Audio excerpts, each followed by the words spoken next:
Ky episod u mundësua nga Vodafone, Abibank, Melia, Lajthiza, Metropolitan, Tumo. Këtë episod e kam vërtet për zemër, e di që do qeshim, po e di dhe që do mendojmë, sa ai nuk na bën vetëm me qesh. E vërteta është që vitet e fundit duhet pak trimërit hapësh televizorin dhe të shohësh televizor. Po ai, jo për habin time, se kam një ide, keni dhe ju, ka një simpati kolektive dhe çuditërisht për fatin e tij, të karakterit vet, nuk është bërë asnjëherë antipatik. Përkundrazi, njerëzit me gjithë xhunglën që edhe stresin që ka televizioni dhe jeta në Shqipëri, ai mbetet një fytyrë e dashur. Genzenela, i mirë se erdhe në podcast më në fund. Faleminderit shumë për ftesën e hershme, disa vjeçare, por shumë ujëra rrodhën natyrë, ndodhen shumë gjëra dhe jam i lumtur që jam këtu. U bëm me numër syzesh që të dy? Ti je shpejt, unë nga vajt 1.7, ti je 1.25. Okej, aty më afër. Kështu që jemi... Nga afër dhe ti, si unë? Nga afër. Nga afër nuk shohim. Larg pamës jemi sa duash afër, është problem. Faleminderit shumë për fjalët e mira. Uroj që ai koalicioni që më kanë antipati, mos të zmadhot. Sigurisht, ka njerëz që s'më duan. Jam koshient për këtë gjë. Do ishte budallik nëse do mendoja mundohem të jem pozitiv. Do ishte dhe e pavërtet dhe e rrezikshme të duan gjithë. Jo, mendoj që do ishte rrezikshme shumë. Do të krijonte një sindrom falso dhe mendjemadhësi, gjë që unë i ruajm shumë mendjemadhësisë. Domethënë i ruajm deri në pikën sa kur në një tavolinë fillon flitet për mua në ndroj bisedë. Sepse kam parë kolegë të mi të cilët i ka prishur shumë punë mendjemadhësia. Pra, unë kam thënë edhe në intervista tjera, nuk është vështirë të bësh i famshëm, vështirë është të ruash. Pra të ruash edhe të plajen dhe të mundohesh të jesh pozitiv. Nuk më trëmbin të tjerët që mund të më bëjnë keq mua, Mira. Unë i trëmbin vetes se mos i bëj keq tjerëve. Pra mu më trëmb vetja. Pa diskutim në këtë botë ka njerëz që duan të bëjnë keq edhe ty edhe mua dhe tjetrit. Unë do trëmbesha shumë nëse vetja ime do kishte qoftë edhe idenë më të vogël për t'i bërë keq dikujt. Sepse i tillë jam ndërtuar. E mëson në shtëpi këtë pjesën më të madhe, po është edhe pak genetike mendoj. Po ajo që dua unë të kuptoj nga ti, e ke bërë një analizë pse njerëzit marrin knajsi kur bëjnë keq? Pse më bën keq? Çfarë fiton? Është çështje energjie. Unë i kam konsideruar gjithmonë njerëzit si antena. Pra çfarë vibrojnë. Dhe ti mund të transmetosh valë gjata, mund të transmetosh valë shkurtra, mund të transmetosh valë të këqija, varet sa megahertz vibron, po marr shembull teknik. Unë kam zgjedhur të vibroj sa të mundem valë të mira. Domthonë në këtë botë është kaq kollaj të bëhesh i keq, mund të bëhesh i keq në fraksion sekundi. Vështirë është të bëhesh i mirë, sfidë është të bëhesh i mirë. Dhe siç po flisim para se të fillonim bisedën, ne dashje pa dashje si popull kemi humbur pak këtë frekuencën e të qenit mirë. Unë mbaj mend kohën kur njerëzit vibronin në tjetër frekuencë. Pra ti mund shkojnë në një fshat dhe të ftonin për darkë, të merrnin. Njerëzit ishin më të hapur, njerëzit ishin më të thjeshtë, njerëzit ishin më të lidhur me njëri, darkat familjare ishin më të mëdha. Tani viti i ri kalohet vetëm. Pra unë kujtoj fëmijë, darkat e vitit të ri në familjen time kanë qenë shumë të mëdha, kanë qenë po them mbi 20 antar, 30 antar. So unë kisha 3 xhaxhallar, 3 teze, kështu 3 halla, gjyshja, babai, nëna, fëmijët, e kupton, pra festat familjare kanë qenë shumë të mëdha. Bile unë krijova dhe një grup me mbiemrin Zenelaj, dhe hapa me fjalinë, u humbëm me njëri tjetrin o kushurinë thash. Shqyqyr gjyshi s'na las një pronë, s'kemi për çfarë zihemi, pak të durojmë njëri tjetrin për ditëlindje për këtë rastet. Tu përgjigjen ata? Patjetër. Unë i kam pjesëtarët e fisit i kam shumë të mirë. Nuk kemi pas kurrë probleme pronash, kurrë gjyshi nuk la asgjë. Nuk na las. Keni qenë me fat se s'keni qenë të pasur. Është fat i madh. Nuk ju qelloi me u bë të pasur. Jo, është fat i madh. Është fat i madh sepse me punën që unë bëj, unë shoh familje që shkatrohen për një pronë e cila po të ndati bi nga 15 metra katror për frym. Dhe humbasin çdo gjë. Faleminderit Zotit nuk jemi në këtë pikë. Edhe ndoshta kështu ishte e shkruar. E vlerësoj shumë këtë që më ka ndodhur. Domethënë, është një rrugtim edhe unë them që ka qenë një rrugtim i mirë. Ka qenë rrugtim të cilin unë e kam shijuar shumë.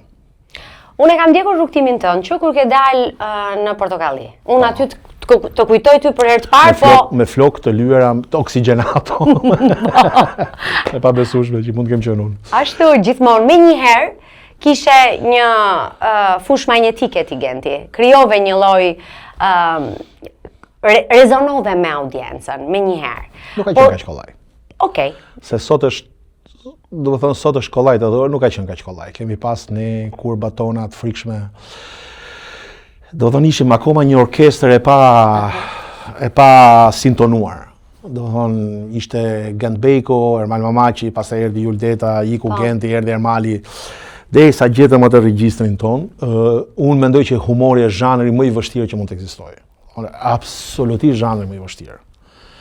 Sepse njerëzit në dramë e kanë më kollaj ta përjetojnë dramën, për shkak edhe të ngjarjeve që ndodhin edhe historitë që kanë personale. Pra përfshihen më kollaj në dramë. Ta bësh publikun për vete për qeshur të shëndetshme po flasim, se ti mund të fuzesh, më fal për termin, gishtin në hundë dhe mund të shkaktosh hilaritet në sallë. Po marr shembull. Por të shkaktosh të qeshur, sidomos të krijohet një energji pozitive me të qeshura, unë mendoj që është një zhanër shumë i vështirë. Pra, mua më kanë pëlqyer gjithmonë këto gjëra. Do të thonë që ta ngacmosh publikun dhe të shikosh ku e ka ai telin e tij të rezonimit, e kupton? Ja prekësh telat. Comfort zone është shumë e rehatshme mira.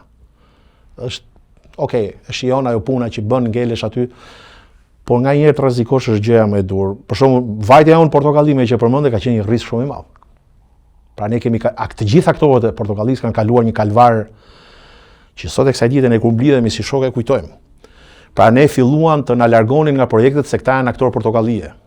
Ndërkohë publiku këtej nga ana tjetër blinte biletën 10.000 lekë, po flasim para 20 vitesh. 20 vitesh. Po, më shumë se 20 vite. Po, më shumë. Biletat ishin sold out 3 javë para, dhe ndërkohë nga krau tjetër ana profesionale, pra kolegët tanë, profesionistët, na konsideronin aktorët e një shtrese të ullët. Pa që u bët pak komercial, e mbaj mend këtë që kishte një lloj kriticizmi që Jo kriticizëm, linçim. Po flas heqje nga projektet, mos dhënie rolesh. Por nuk na pengoi. Atëherë ne sigurisht i besuam verbrisht regjisorit Altin Basha, i cili me nuhatin e tij bëri një bashkim të dy gjeneratave. Dhe ky bashkim solli një formë komplet e cila për Shqipërinë ishte totalisht e re. Pra ishte totalisht e paprovuar më parë. Një eksperiencë e jashtëzakonshme në Top Channel. Sfida ishte e jashtëzakonshme, publiku vinte dhe shikonte dy shfaqje çdo natë. Do të thonë dy shfaqje të premte të shtunë ishte shfaqje me publik. Pra nuk ishte koha e publikut me pagesë që duar troket, madje edhe Xelig vitet e fundit e kishte me publik me pagesë. Pra ngrihej tabela duar trokite dhe njerëzit duar dukisin. Te ky ishte organike, vinin vërtet. Ajo ishte publik i cili blinte biletën dhe vinte për të parë një shfaqje dhe shikonte një shfaqje nga fillimi deri në fund pa ndalesa, pa jo po presim bëhet grimi, pra për ne kjo ka qenë sfida më e madhe. Ti je gjithmonë shumë i zënë me punë, edhe unë të shoh. Nga televizioni, në teatr, me projekte të ndryshme, je kështu si në vrap, edhe kur kam ardhur që kam parë ndonjë shfaqje, kam parë duke ikur me vrap në shtëpi, tek Aida, tek Danieli, te Arja, se je edhe shumë familjar. Megjithatë, prap ka njerëz që thonë, ja, ky është ai që pastron lekët. Dhe megjithatë ka prap ato që thonë, po ky nga i mori. Do thonë, po punoj si një lokomotivë ruse, nga mëngjesi deri në darkë, po lodhem shumë. Kur pushoj, them pse po pushoj. Kur punoj, them pse po punoj. Nuk e di çfarë po thot. Është fazë që them që do kaloj, që ka kjo para 5 jetave kur fillon dhe Më duket sikur gjithmonë ke qenë kështu, i dhën pas punës, ke dashur, ke qenë. Qeni punës pas Bixhosit, do të qenë pas punës. I dhën pas punës. Vese kam pasur gjithmonë. Nuk e shërove kur këtë. Është mirë. Tani e bën për veten apo po e bën për fëmijët më shumë? Apo kështu e mësuar? Do të ta them pse po e bëj. Po e bëj që të kem një pleqëri dinjitoze. Pra që t'jem një pensionist, lash Zoti arri, që mos t'ket nevojë të bëhet tapet për askënd. Ky është gjithë qëllimi im. Danieli do ta blej vetë shtëpinë vet dhe Arja shtëpinë vet. Unë po e bëj që të kem një pleqëri ballin lart. Më pëlqeve që thej që Danieli dhe Arja do t'i bëjnë vetë shtëpitë e tyre. Pra ti nuk bën pjesë te këta prindërit millennials që mendon që t'ua japi të gjitha gati fëmijëve? A kupton ti çfarë shohun kë emisioni Stop me kolegun tim Sajmir Kodra, me këto millennials që ju kanë lënë prona fëmijëve?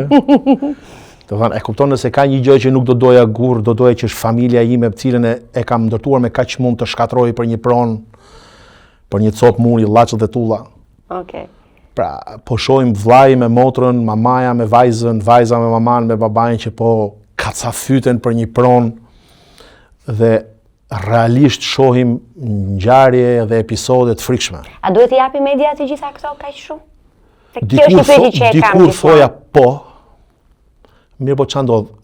Ta bëjmë sikur ajo nuk është aty. Mos ta shohim elefantin në dhomë. Duhet ta shohim. Pra, elefanti në dhomat tona është shumë i madh. Është tepër i madh. E kuptoj. Dhe mund të jetë edhe një formë që ju themi njerëz o njerëz thirrjeni mendjes. Kur njerëzit më të pasur të botës, po flas Steve Jobs, në fund fjalët e fundit që tha ishte në fund të fundit asgjë nuk ka vlerë përveç se dashuria. Nuk arrit ta kuptoj çfarë po ndodh me ne. Domthon ky rendi egoja për para. I makutëria, do përdorja termin makutëria. Domthon dëshira për të pasur çdo gjë shpejt tani, sikur domthon ne jemi 2000 vite, 3000 vite, 5000 vite, kur jetëgjatësia e planetit Tokë ka kaluar gjysmën e 4 miliard vjetë. Kupton sa jemi ne jemi një kokrizë rërë në oqean dhe ne mendojmë që mas nesh nuk do ketë më. Ndërkohë që është përmbysur i ndërtuar me qindra herë dhe makutëria, do përdor termin makutëria, ngutja për të pasur çdo gjë. Po na shkartis nga trut e kokës. Çfarë raporti ke ti me paran? Unë mundohem të mos abuzoj me paran. Të merrim është kur abuzohet me ushqimin. Pra nëse ka një shen familjen time është kur ti dukesh që nuk e hedh. Absolutisht jo, s'un ha dhe pjatat e tjera. Do të thonë kur nuk vlerësohet ushqimi. Fatkeqësia është që ky është një brez që nuk e ka provuar urin. Ja. Nuk e din çfarë është uria, në konceptin e plot uria. Dhe mungesa e shumëllojshmërisë. Pra ne jemi rrit me ato mapot tona dhe me fruta perimet tona ku ishin hurma të ngrira, presh, patate, mandarina për vitri. Vetëm për vitri. Vetëm për vitri. Moll dhe portokalle vetëm për vitri. Presh, patate, hurma të ngrira, po thoja dhe lakër. Pra, unë këtë mbaj mend nga fruta perimet. Si e ke thënë këtë mbaj mend? Vetëm këtë mbaj mend. Ka qenë një banak i shëmtuar i pizë dhe ishin as diversitet ngjyrash. Vetëm kur vinte vera, kuptohet që dilte në perimet, e kuptoj. Po 9 muajt e tjera ka qenë edhe si pamje ka qenë shumë depresive. Ato dyqanet tona me radhë, unë i them djalit tim ti nuk e kupton çfarë është të vinë një dorë në 15 dhe thotë kenti. Çose ke për shku ke radha qumshtit. Dhe ti merrje shishën, një fëmijë i vogël dhe ecte 2 kilometra, shkote vendoste i shish atje dhe një gjote ca muhabete se si Bashkimi Sovjetik po lufton SBA-n, dhe po pret që të hapet dyqani i qumshtit. Do doja që këta t'i provonin. Edhe nga njerë kur diskutoj me miqtë e mi, sepse miqtë e mi kanë paka shumë fëmijët në të njëjtën moshë. Ndoshta ne rrinim shumë afër prindërve mira. Pra ne ja dëgjonim gjithë bisedat prindërve. Si mbyllet muaj, si s'mbyllet muaj. Po, Genti ka prish këpucët, janë këpucët që do i veshë Erioni, vitin që vjen, se kështu ndodh, se pra, unë ja lija Erioni motrës time Klodit, Arnozhin, pra, çantën, mor Genti ke prish çantën, di që do e përdori Erioni vitin që vjen, e kupton, pra, detyra ime është ta ruaja çantën sepse do e përdorte Erioni. Po nuk ka qenë vetëm familja ime kështu, kanë qenë gjithë familja shqiptare. Pra janë kavërtisur. Dhe si a dilin mamat tona, i thoja nga njëri i them mamas time, i them, ore si a dilin që ju të krijonit gatimet e përditshme. Dhe mos si sa jo është, si, shumë. Kisha menduar, po ti pak a shumë masolla atë gjendjen e fëmijërisë, po ndoshta kjo është mund të kemi një moment edhe më të bukur, që kur ti shkon në fëmijëri dhe do t'tregosh një moment që të kënaq ose do diçka të bukur nga fëmijëria, cilën do shkëputje për Gentin? Unë ja tregoj shpesh fëmijëve të mi, pa ato nuk e besojnë dhe kështu si do ta them unë ty do të duket si film. Atëherë po lë syzet ta shpjegoj që të flas me këmbë me duar. Shëngjini nuk ka qenë ai që është sot. Po. Pra Shëngjini ka qenë çdo verë kam ardhur deri në klas 5 në Shëngjin, derisa erdhi demokracia. Pallatet e para, kampi punëtor, pallatet e para, pastaj ca shtëpi private, shkolla dhe ca pallatet oficerave. Dhe këtu ku janë sot ndërtimet më luksoze të Shëngjinit, përballë ka qenë një dunë rëre, si rëra hedhur, po me pisha. Unë kam dhe sa trishtim është që nuk e gjej dot më kur shkoj në Shëngjin, nuk i gjej, do kanë humb. Dhe aty, kuptohet, regjimi kishte ndërtuar fortifikimet, tunelet që ishte mbrojtja, sepse Shëngjini ishte bazë shumë rëndësishme detare. Po. Dhe ishin fortifikime shumë serioze, pra tunelet me struktura të mirëfillta, mamaja ime manda automatik në dollap. Dhe i thoshte komandanti kur bënte zborin, lutem, thoshte se kam gjendin shumë trazovaç, mos më lëri, thoshte ai duhet ta mbash, se është na sulmojnë amerikanët. S'erdhën asnjëherë këto amerikanët. Pritne. Dhe ajo që kujtojon ishte luftë me shpata, po lagje me lagje. Nuk po flas luftë me shpata, pallati jon me pallatin përballë.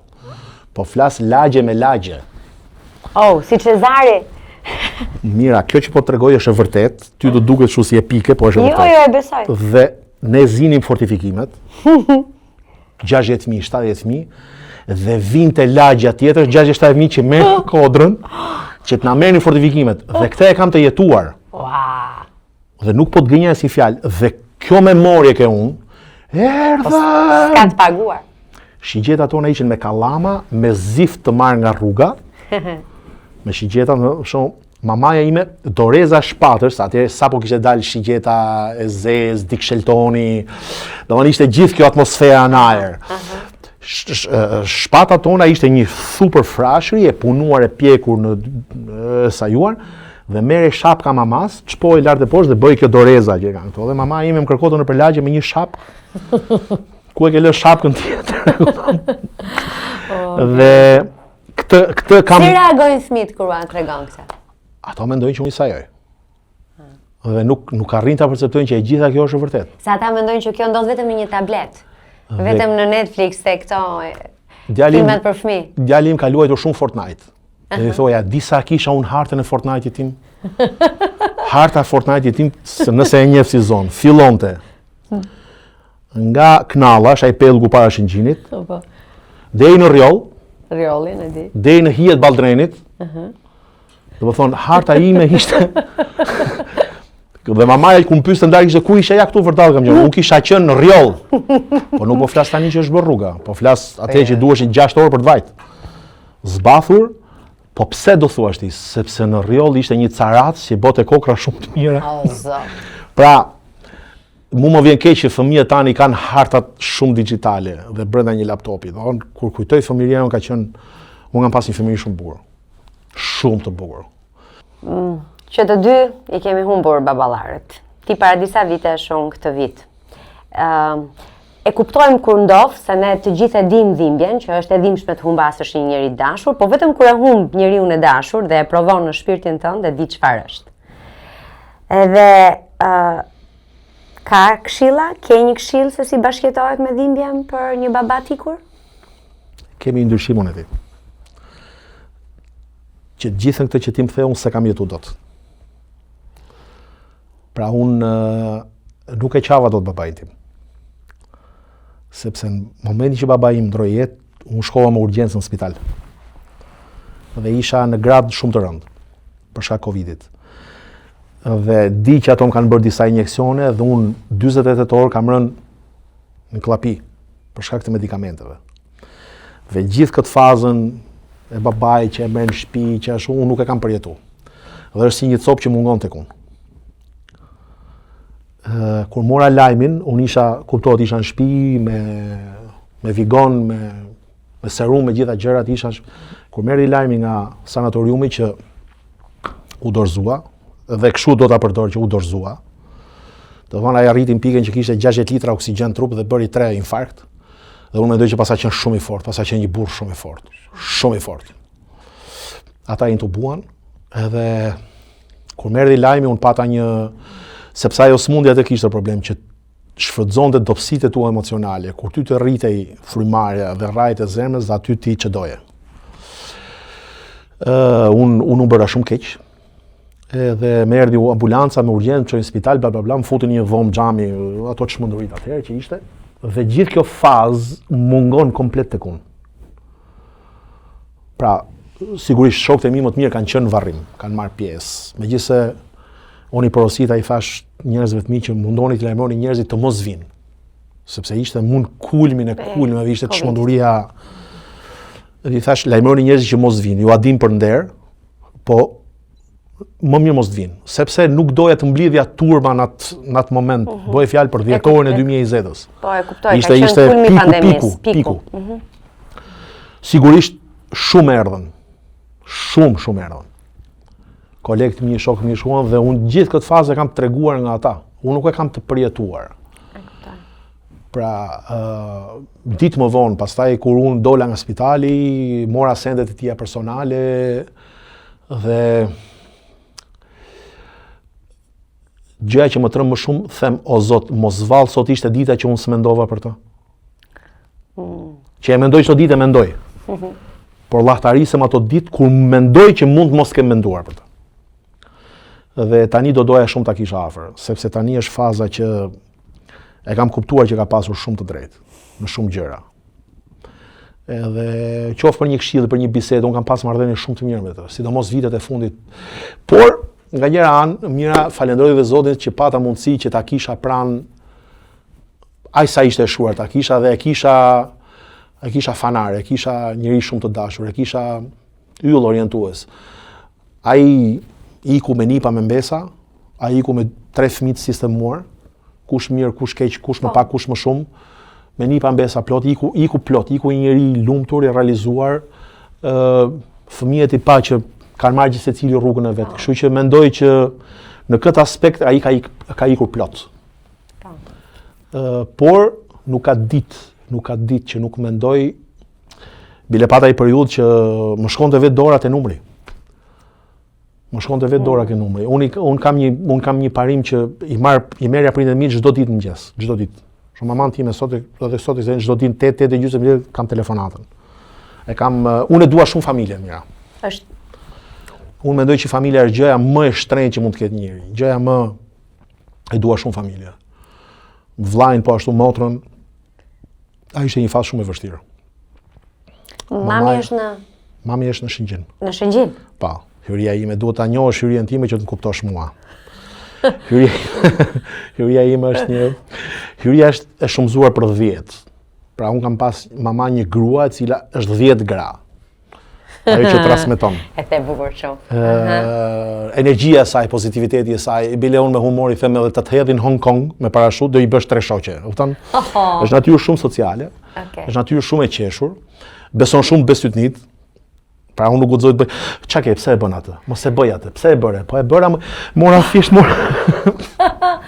Është natyrë shumë interesante. Mami është nga Shëngjini me origjinë linduritur. Mamaja ime është një rrënjë nga Dukagjini, një rrënjë nga Kosova.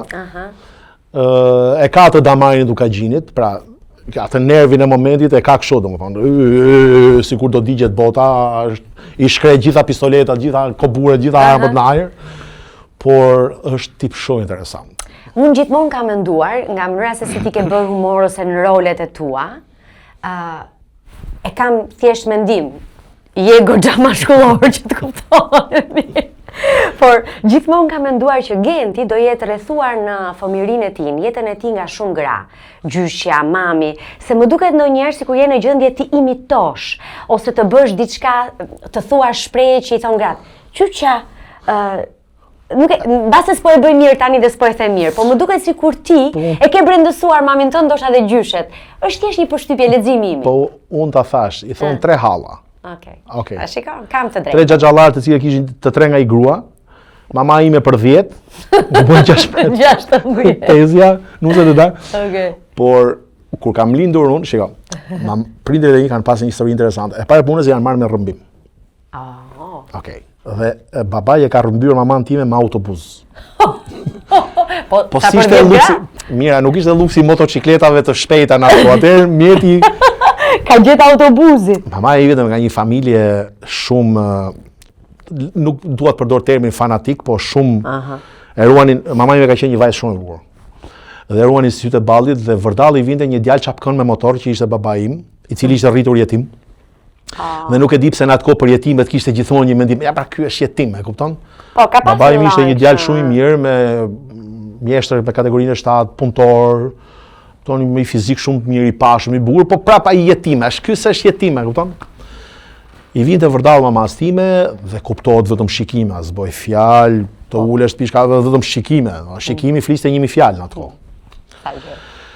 Dhe në një fraksion sekondi në një dyqan ushqimor jam takuar dhe i thot mama ime, tash kjo gjë ti e kupton që unë diçka ndjej për ty.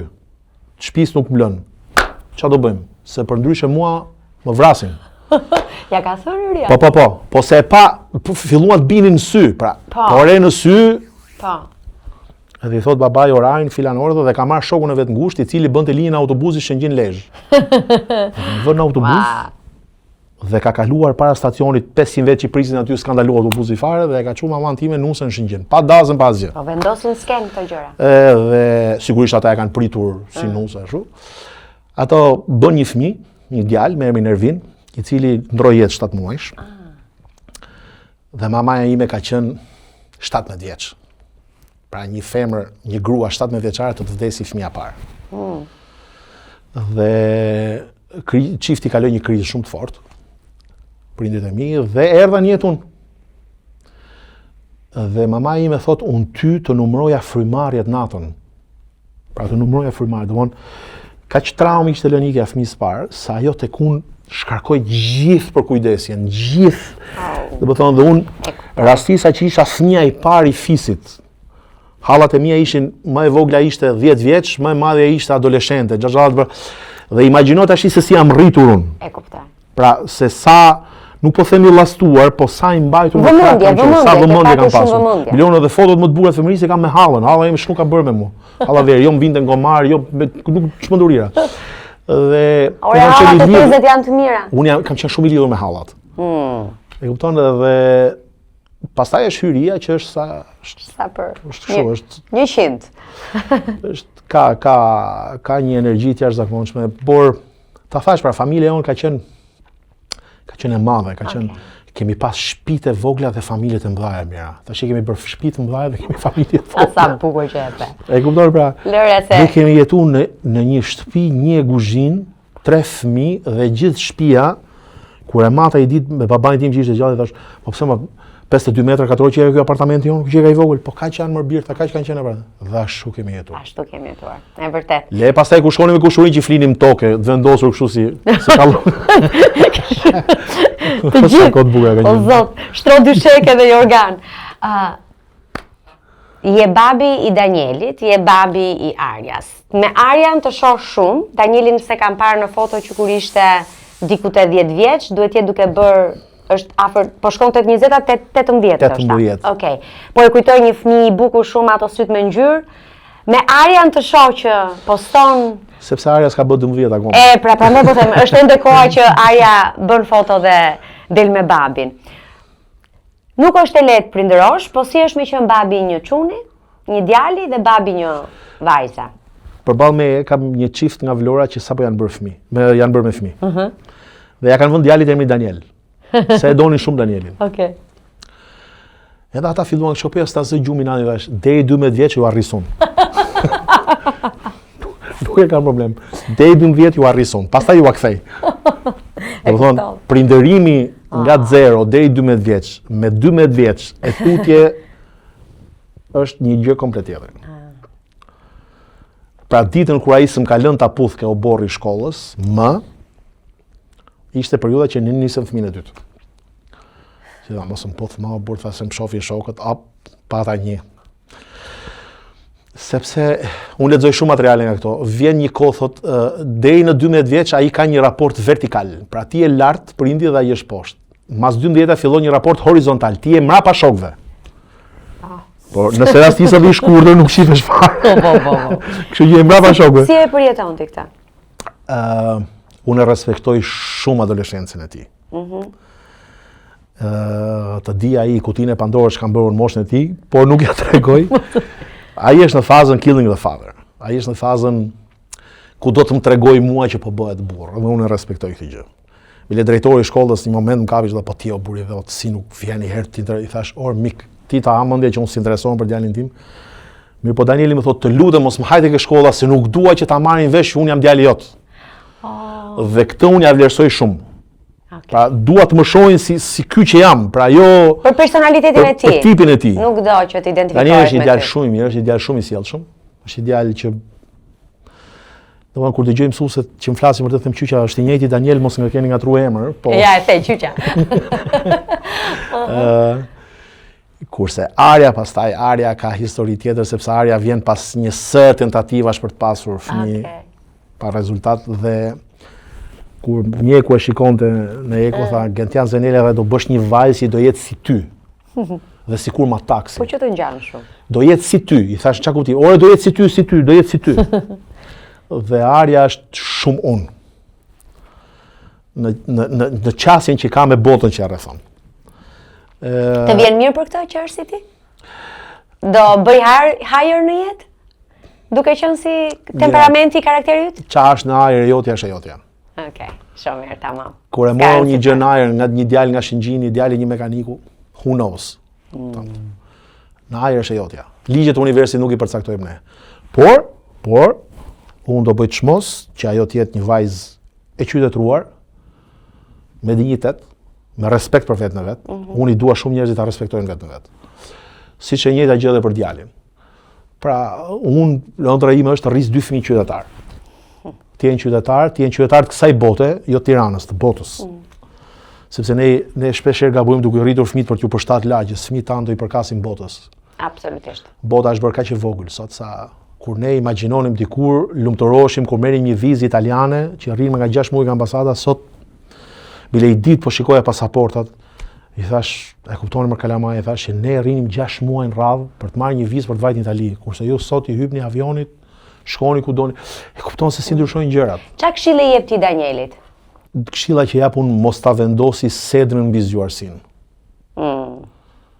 Dhe këshilla që jap unë gjithmonë respekto busullën tënde. Unë mendoj që brenda nesh ka një busull. Fiks një shigjet e cila orienton veriun. Nëse busulla jote thot që është e gabuar, është e gabuar. Dhe respekto busullën tënde. Domthon frika ime më e madhe është ta thash edhe si shembull pak më parë, nëse ai është në një makinë me 4 shokët e vet, duke ecur dhe kupton që shoku i tij që është timon fillon dhe bën budalliqe, xhiron gomat, bën drift, nuk e di se çfarë, unë dua që busulla e tij të thotë ndalo dua të zbres. Pra mos ta vëri sedrën përpara që i thotë shiko se po zbrita unë këto më thot frika cak. Nuk dua këtë. Dua që thotë do zbres. Madje zbrisni ju jo për të bërë si personazh filmave komunist. Po ta tregoj që kjo është e gabuar. Është e vetmja formë për të ecur. Unë druaj gen që fëmijët janë shumë në presion. Në presionin e shoqërisë, se shohin modelet edhe nuk e kanë të lehtë. Edhe frika për të dukur frikacak ndoshta mund t'i çojë në gabim dhe e kuptoj që duhet jetë një merak shumë i madh i prindërve. Merr një grup njerëzish, po tregoj një histori personale me punën time. Merr një grup njerëz të cilëve do t'ju shëmbëj një shtëpi të cilën e kishin pa leje. Pas një lloj leje, kishin zaptu tokën e dikujt. Edhe kërkonin 2 milionë euro dëmshpërblim nga shteti. Edhe më tha, s'ta vjen turp, më tha mua, i thash, por çfarë të më vi turp? Tha që s'ta mbështete. I thash, unë kam marrë këtë qytet 97-ën. Ku mund të zaptoje çdo tokë që doje. Dhe nuk zaptova tokën askujt. Nuk është se unë vija nga Lezhë me një bagazh intelektual, e kupton, dhe unë vija nga Lezhë një djalë që ishte mbaruar gjimnazin Lezhë. Letërsinë e kam pasur mirë, po that's it, kaq. Ama nuk zaptova tokën askujt. Vuajta me vite të tëra në shtëpi me qira. Ndërtova një familje nga fillimi. Pagova kredi nga fillimi, çdo gjë vet, dhe nuk zaptova dhe thash ti kërkon tani që të marrësh 2 milionë euro duke ditur që e ke ndërtuar pa leje, duke ditur që ke zaptu tokën e mirës për marrë shembull, dhe kërkon sot 2 milionë euro nga ata dhe thash nuk rrim o plak. Pra kjo është ajo busulla që unë po të thoja. Që edhe në kohët më të vështira, njeriu nëse ndjek nuk ka shans të bëjë gabime. Familja ime ka ardhur në Shëngjin, mira se tash është shumë në tavë ky muhabeti i tokave. Familja ime ka ardhur në Shëngjin nga vitet 50. Dhe gjyshi im ndjes pas thoshte, këtu kanë qenë disa shtëpi malcorësh, ca familje të pakicave rome që kanë qenë Hameke Porti dhe kaq. Kaq. Tani dalin thotë unë jam pronar toke, po nga dole më burr. Pra ne kishim mundësinë në 5 jetën me pretendu gjysmën e Shëngjinit. Nuk e bëm. Unë kam një apartament 50 metra katror. Familja e xhaxhait tim ka jetuar me gjyshin, ka një shtëpi modeste të vjetër të viteve 50 dhe kaq. Sepse jemi orientuar me këtë buso. E di që ka njerëz që thonë pa mërgëndo, pa mërgëndo. E di këtë. Një nga këto mund të jetë dhe djali im. Ndoshta nuk do ma thot, po do ta mendoj. Po më gëndo, po do më thot, po më bab, po. Po kështu jemi. Aida. Se folëm për prindrit edhe për fëmijët, po Aida është një bashkëdhëtare e jotja që kur ishte student? Që në 98-ën. Jeni kështu bashkë që para Krishtit. Që në 98-ën. Shumë kohë.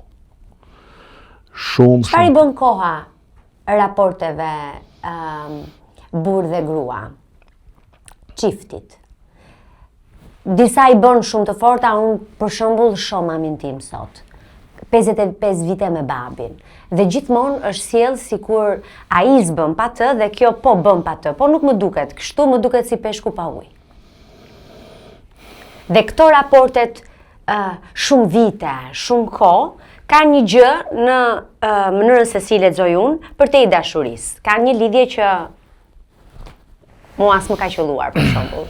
Dhe prandaj pyes ata jetë gjatët, si puna juaj. Unë mendoj që çiftet tilla që rrin kaq shumë gjatë nuk kanë kohë të mendojnë për dashurinë. Sepse janë duke u marrë me shumë gjëra. Të më thonë, nëse do të thoja 18 vitet e fundit të martesës ka qenë takim në korridor, ndrojmë çantat, unë marr të Arjes, ajo merr librat e Danielit dhe përfundojmë në përkurse. Pra, okej, mund të ketë një puthje, kupton, po nuk është momenti. Si s'më çove u lule sot. Nuk ndodh. Nuk ndodh. Nuk ka kohë për këtë. Në fakt nuk kisha qëllim për të mësuar ka lule. Lule ka. Okej. Por jo si në për filmat me ka lule, por kur je duke ndërtuar kaq shumë gjëra dhe kur je duke punuar kaq non-stop, nuk ke kohë, nuk po them për dashuri, nuk ke kohë të analizosh dashurinë. Ta analizosh gjëra. Pra sepse gjërat shkojnë, vazhdojnë, kupton? Martesa është punë, është dashuri, është pak nga të gjitha. Është pak nga të gjitha. Nuk ka formulë. Unë danca miqtë mi pas po thuj se sa unë. Thash po pse më burr, mos përputhje karakteri. Thash po si mund ndodhi kjo gjë.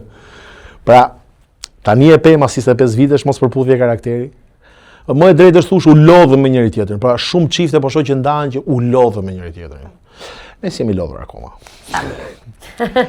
Sepse po merremi, domethënë nuk po merremi me gjëra të tjera. Po nuk është që do lodheni, ja. Po merremi me veten, po merremi me ata dy që kemi në shtëpi, sepse shtëpia ime është e mbushur me adoleshentë, mira. Unë kam një djalë adoleshent, kam një vajzë prag të adoleshencës, kam një qen Golden Retriever që është komplet adoleshent, kam edhe një macë adoleshente, edhe një breshk që nuk di të ta përcaktojnë çfarë faze tjetës është. Po breshkën pse? Sepse arja ime është një animaliste e papar. Arja ime adopton çdo lloj kafshë në rrugë deri dhe hardhuca më ka sjellë në shtëpi. Sa e mirë ajo. Dhe metoda që kam gjetur për atë është që t'ia dhurojmë kopshtin zoologjik të lepurin që mos se nuk e marrim dhe sepse ajo do të fusi çdo kafshë në shtëpi. Ajo tani do macë tjetër. Dhe ne po gjejmë çdo lloj tentative. Tani do peshk të kuq dhe I them babi jemi politikisht jo në rregull sepse peshku me macë nuk parashkojnë. Ajo të lutem thot një peshk kuq, të lutem du një peshk kuq, mirë po ka macë në shtëpi. Ku jeton në Tiranë, Genti? Unë jetoj në Astir. Sa mirë që të pyeta? Në lagjen e mrekullueshme të Astirit. Unë kam jetuar gjithmonë në lagje që kur ja thoj atjerë thoshin, "Oj." Po. E kam filluar jetën në Laprak. Kam kaluar rrugë Bardhyl. Kam jetuar për një kohë gjatë e parku. Bashkë me kolegun Jul Deda dhe Ermali. Ermali iku I pari, pastaj Juli qëndroi aty, pastaj u largova unë. Dhe rritej familja dhe duhet rritur shtëpia. Mirë po për të marrë ato shtëpi nuk ja dalim dot. Nuk ja dalim dot, sepse janë shkollat e fëmijëve, janë mira, janë edukimi i fëmijëve kushton shumë këtë vend. E kuptoj. Okej, jam mirë, jam në një pallat shumë të mirë, me komshi shumë të mirë. Unë nuk e kam pasur problem të jetoj, për shembull komshinët e mi më të mirë që kam, njëri është punon gips, tjetri është punon, nuk e di, nga këto hidraulik, nuk kam problem, nuk kam pasur kur këto probleme unë jetën time. Nuk e kam konsideruar veten kur high society, kupton, nuk e kam parë kur me këtë sy jetën. Unë e kam parë jetën shumë poshtë, shumë. E di pse, sepse e di nga ku kam ardhur. Dhe e di që në një moment të gjithë dhe ju ndodh që si e më i genti që duan të tërë, nuk del më në ekran, nuk të sheh më njëri, kupton. A është Ermali më i suksesshëm se ti? Në punën e vet po. Në atë që bën ai po. Unë nuk e bëj dot atë që bën Ermali. Unë nuk shes dot ëndra. Ermali ja del të shesi. Ermali ka qenë gjithmonë i tillë. Do thonë Ermali për habin time, unë e kam marrë vesh nga vetë Ermali. Ermali për shembull në moshën 6-7 vjeçare ka sjell një kamion me patatina nga Bullgaria. Dhe e ka shitur në Tiranë. Dhe e kam të thënë nga ai. Për Ermali ka pas gjithmonë këtë delin e tregtisë. Sipërmarrësit biznesit. Sipërmarrësit biznesit. Unë nuk e bëj dot, unë nuk di ta bëj. Unë do të ta ul çmimin direkt. Po thu sa bën kjo po shikoj nuk jam i prirur për të bërë biznes. Të besoj, të kuptoj, të ndjej në lëkurë jam. Unë nuk di as të bëj pazar t'ja ul gjën vetes time. Për shembull, po pse si femër të ta ulte, po merr ti zor më. Pra, nuk di, Ermali e bën shumë mirë atë gjën. E bën shumë mirë. Super. Pra ca gjëra nuk mësohen, Genti. Lindin. Është e lindur. Juli? Domthon Ermali jam i bindur që do jetë i aftë i shesi akull eskimesëve. Eskimesët janë rrethuar me akull, Ermali thotë, "Do këta akullin, Biloni ja thosha shpesh me humor. Ti je aftë i shesës akull eskimesëve." Ju vazhdoni takojnë herë pas here? Me Ermalin jo dhe aq, përshëndetemi, takohemi kështu, po me Julin po flasim, pim kafe. Nga që edhe Juli është aktor, e kupton edhe na tërheq. Ju bashkon pak më shumë. Po. Edhe jeta televizive, edhe jeta artistike. Mike dhe rival. Mike dhe rival. Kjo është batuta që përdor me Julin gjithmonë. Mike dhe rival. Juli është një televizion shumë prestigjioz, siç jam unë një televizion po ashtu prestigjioz. Jam i lumtur për këtë. Okej. Unë nuk kam pasur kur xhelozi profesionale për askënd. Për ty kam patur? Nuk e di. Unë të lëndon ty nëse një njeri, një koleg dëgjon që ka thënë diçka jo fort të mirë për ty, apo e sheh që nuk është shumë i ndershëm dhe i sinqert me ty? Po. Si reagon ti? Po. Sidomos nga ndonjë koleg me cilin kam punuar shumë afër. Po. Sepse ta thash, unë ju shmangem lagë, duat ma thot në sy. Po. Pra duhet ma thot që, shiko, bëj kujdes, se ne kemi harruar të bëjmë dhe vrejtje më mira. Ne nuk bëjmë më vrejtje më përnesh. Ne s'kemi më kritik arti. Askush nuk kritikon asgjë. Dhe kjo është shumë e trisht. Askush nuk kritikon asgjë. As kemi kritik mediatik, as kritikar, nuk kemi as kritik pikturash. Vetëm like dhe... Like dhe ne jetojmë ato zemrat atje që dalin ke... Fix. Është problem. Dhe kemi bërë gënjeshtarët vetes tonë. Se më përpara, kur ne bënim portokalli, nuk ekzistonin këto. Dhe ne feedbackun përshtypjet, i benim direkt nga ajo zonja që ishte ke dyqani poshtë ke lagja, e cila sa të shithe, ta jepte atë përshtypjen e saj. Kurse sot me këto, mira, unë them, jam i lumtur njëherë që po e kaloj këtë fazën pa traumat mëdhaja. Ne ja hodhëm lumit. Çfarë do bëjnë ky brezi vjen mas nesh? Po. Ne e kaluam të çmendurinë. Mendoj që e kemi kaluar çmendurinë, jemi. Domethënë, jemi në fazën që, nuk është se na intereson shumë, kupton. Shumë ka kohë që unë s'lexoj më komente. Ka kohë që bëj blog. Nuk bëj blog se s'm pëlqen ajo që thot. Po sidomos bëj blog njerëz që nisen me tentativën për të bërë keq. Po nuk shërbejnë për asgjë aty, pse? Për çfarë duhet, bravo. Pra ne kemi ky helmi që ta hedhin. Faleminderit shumë, ta mbajnë në oborrin e tyre. Luante në Qemal Stafa në Arena. Luante Erseka me Real Madridin. Nuk e di. Ke parasysh që ikën drita që u prish gjeneratori? Po. Luante Cristiano Ronaldo në Shqipëri. Sigurisht isha duke e pa ndeshjen live, luante Cristiano Ronaldo, ka qenë kulmin e vet. Pa. Dhe ngjitur me mua një tifoz që i thoshte, "Mo thye këmbën atij Cristiano Ronaldo." I thash, "Po pse t'ja thyj këmbën më burr?" O bë ai na vi, pa e ka 8 milionë euro njërin gjumë, pra. Un e ka të siguruar 8 milionë euro, këto 8 milionë euro tjetrin, e kupton? Pra un jam shmangur këtij lloj publiku. Këtij lloj publiku, i cili ka një helm në dorë dhe si ai që ka çamçakizi në autobus dhe s'po di ku ta hedhë, e kupton? Pra ka një helm në dorë edhe s'po di ku ta hedhë apo ta hedh ty. Se ti i dole para, dhe po ta hedh ty. Provuar. Unë i pyes të ftuarit gjithmonë për lumturinë. Se në fund vitit pastaj bëj ca përmbledhje.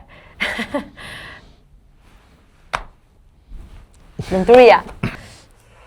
Sipas Genzenelajt. Varet se kur ma bën këtë pyetje. Përgjigje shumë e matur. Nëse ma bën mas orës 7, kur unë jam sapo kthyer nga kurset e kalamajve. Sa përgjigje origjinale. Lumturia për ty, do thoja është një motor GS BMW i dal ti këtu duke shëtitur për qefin tim. Nëse ma bën momente tjera pra. Por, faleminderit Zotit jam plot. Kam arritur sa kam pas mundësi në këtë jetë. A jam i lumtur? Absolutisht po. Sa mirë. Pra, mora shumë, se po flas sikur mora shumë, sikur ai babai që po i lë punojë në arën mbi të mi. Se do gjeni kapakun tash ai. Universi Zoti i quajeni si doni, më ka dhënë shumë. Jam i bekuar. 13 vjeçar në atë bankën e Shëngjinit kur mendoja veten time, kam realizuar 16.000 herë më shumë se sa imagjinata ime më e mirë në ato ditë. Sa bukur. Kështu që jam plot, jam i lumtur. Vetëm se ka një gjë mira, se po kthehem edhe një herë ke humbja babait. Po.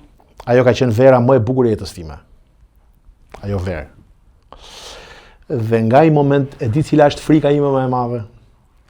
Frika më e madhe janë verat e bukura. Kur ti je plot dhe ti mendon që gjithçka është mirë dhe nuk e shef një re e zezë që po afrohet në horizont. Nuk kam qenë më përpara kështu. Unë ikja babait më tregoj që qengemi të vdekshëm. Do më deri ke ai, ajo ka qenë një verë, do ta mbaj më gjatë, ajo ka qenë nuk di çdo gjë, nuk ka ras i ditë shi, një perfeksion, një kohë e mirë, as deti me dalli.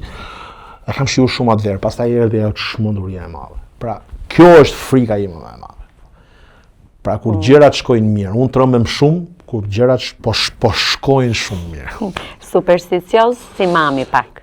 Jam supersticioz sepse unë mendoj që Mos që mami është supersticioze. Është goxha, unë mendoj që i gjithë universi është një balancë perfekte. Po. A beson te fati? Shumë. E kërkon njeriu fatin pra këtë jetën që ti ke tani, se ti punon. Bën 5 projekte në ditë për këtë jetën. Pra ti i ke kërkuar gjërat, po ndonjëherë dhe mund t'i kërkosh edhe nuk vin se nuk janë fati yt. Si e ke ti atë puna, si është peshorja puna dhe fati? Një koleg në një lokal të teatri me një gotë raki më tha Hammer Ganto, e more edhe këtë rolin, po ja përgjigjet atë me këtë skenë. Dhe i thash, po, u bë audicion, ti shkove? Ja, po, nuk shkova, po, edhe këtë, ku do i qosh lekët më po mirë, kur u bë kjo audicioni, ti shkove? Jo. Pra, kërkohet. Fati kërkohet. Dhe unë kam qenë një djalë që në vitet e shkollës edhe mbrapa kam punuar shpeshherë dhe pa lek mira. Kam diplomuar kolekt një pa lek. Pra unë kam përdorur gjithmonë strategjinë e hedhjes së gurit në pus. Kam marrë një gur që se di ku ta çoj dhe e kam hedh diku. Në mos të më kthej mbrapsht kam një grumbull me gur.